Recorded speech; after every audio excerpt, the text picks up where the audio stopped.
ایران کی وزیر خارجہ کا ایک بہت بڑا دعویٰ سامنے آیا ہے۔ وزیر خارجہ نے ایکسٹرنل افیئرز منسٹر، جی ہاں، یہ ایک ایسا دعویٰ ہے جس نے تمام آپ یوں کہہ لیں کہ جو کوششیں ہیں، جو سازشیں ہیں اسرائیل یا امریکہ کی، اس پر پانی پھیر دیا۔ کیا دعویٰ آپ کو بتا رہے ہیں؟ دراصل امریکہ اور اسرائیل خطے میں یعنی پورے اس ریجن میں فالس فلیگ حملوں کے لیے شاہد طرز کا لوکاس ڈرون استعمال کر رہے ہیں۔ یہ ایک بڑی خبر ہے۔ ایران اب اس کو لے کر کے یہاں تک دعوے کر چکا ہے کہ اس کی باضابطہ جانچ کے لیے ایران تیار ہے۔ ایران کے وزیر خارجہ عباس اراغچی نے کہا ہے کہ امریکہ اپنے نئے لیوکاس ڈرون کو استعمال کر رہا ہے جو ایرانی شاہد ڈرون کے نمونے پر بنایا گیا ہے، یعنی اس کی کاپی کی گئی ہے، اس کی نقل کی گئی ہے، تاکہ جو اسرائیل امریکہ کے دشمن ہیں ان میں ایک طرح سے آپس میں انہیں الجھایا جائے، تاکہ خطے میں فالس فلیگ حملے کیے جائیں اور ان کا الزام ایران پر عائد کیا جا سکے اور ایران کے خلاف ملکوں کو بھڑکایا جا سکے۔ ایک عرب اخبار کو دیے گئے انٹرویو میں عباس اراغچی نے کہا ہے کہ ایران اس معاملے پر مکمل وضاحت کے لیے تیار ہے۔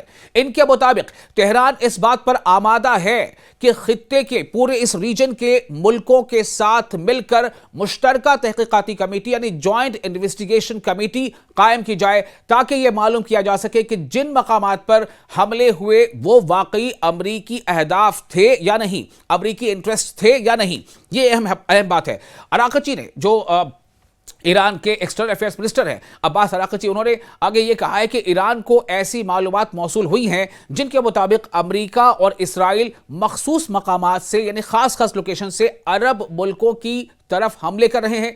ان کے بقول امریکہ نے ایرانی شاہد ڈرون جیسا ایک نیا ڈرون تیار کیا ہے جسے لیوکاس کہا جاتا ہے، اور اسے عرب ملکوں میں اہداف کو یعنی ٹارگٹس کو نشانہ بنانے کے لیے استعمال کیا جا رہا ہے۔ اور نہ صرف یہ کہ استعمال کیا جا رہا ہے ٹارگٹس کو نشانہ بنانے کے لیے، بلکہ اس کے پیچھے کوشش یہ ہے کہ ایران کے خلاف ان ملکوں کو جہاں پر یہ لیوکاس سے حملے کر رہے ہیں ان ملکوں کو ایران کے خلاف بھڑکایا جا سکے اور خطے میں عرب ملکوں کو ہی ایک دوسرے سے لڑا دیا جائے، چاہے وہ عرب بنام ایران ہو جائے یا یو اے ای بنام ایران ہو جائے یا پھر بھی وہ کویت بنام ایران ہو جائے۔ انہوں نے مزید کہا کہ ان معلومات کا ابھی جائزہ لیا جا رہا ہے اور تحقیقات جاری ہیں۔ وزیر خارجہ عباس اراغچی کے مطابق ایران اپنے ہمسایہ ممالک کے ساتھ یعنی نیبرنگ کنٹریز کے ساتھ مسلسل رابطے میں ہے، مسلسل وہ کانٹیکٹ میں ہے، جن میں قطر، سعودی عرب اور عمان شامل ہے۔ انہوں نے کہا کہ سفارتی رابطے رکے نہیں ہیں اور خطے کے مختلف ممالک کشیدگی کم کرنے اور جنگ کے خاتمے کے لیے ثالثی اور تجاویز پیش کر رہے ہیں۔ ڈپلومیٹک پروسیس آن ہے، لگاتار بات چیت ہو رہی ہے۔ تہران نے واضح کیا ہے کہ وہ کسی بھی ایسی تجویز پر غور کرنے کے لیے تیار ہے جو جنگ کے مکمل خاتمے کی ضمانت دے، مکمل خاتمے کی۔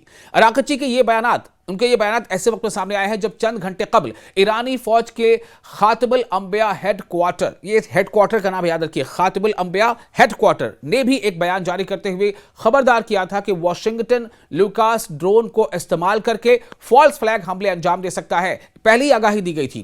اس بیان میں کہا گیا تھا کہ لیوکاس ڈرونز کے ذریعے ایک فالس فلیگ مہم چلائی جا رہی ہے جس کا مقصد پورے اس خطے میں، پورے مڈل ایسٹ میں عدم استحکام پیدا کرنا ہے، انسٹیبلٹی پیدا کرنا ہے۔ بیان میں مزید کہا گیا ہے کہ ایران جب بھی کسی جگہ حملہ کرتا ہے تو سرکاری طور پر اس کی ذمہ داری قبول کرتا ہے اور اس کے نتائج کا بھی جواب دہ ہوتا ہے۔ بیان کے مطابق حالیہ دنوں میں ترکی، کویت اور عراق میں ہونے والے بعض حملوں کا الزام ایرانی مسلح افواج پر لگایا گیا، حالانکہ ایران نے ان کی ذمہ داری قبول نہیں کی۔ ایرانی فوج نے کہا کہ اگر خطے کے ممالک کے حکام دانش مندی سے رد عمل دیں تو اس سازش کو ابتدا میں ہی ناکام بنایا جا سکتا ہے۔ آپ کو یاد ہوگا رجب طیب ایردوان نے کیا کہا تھا؟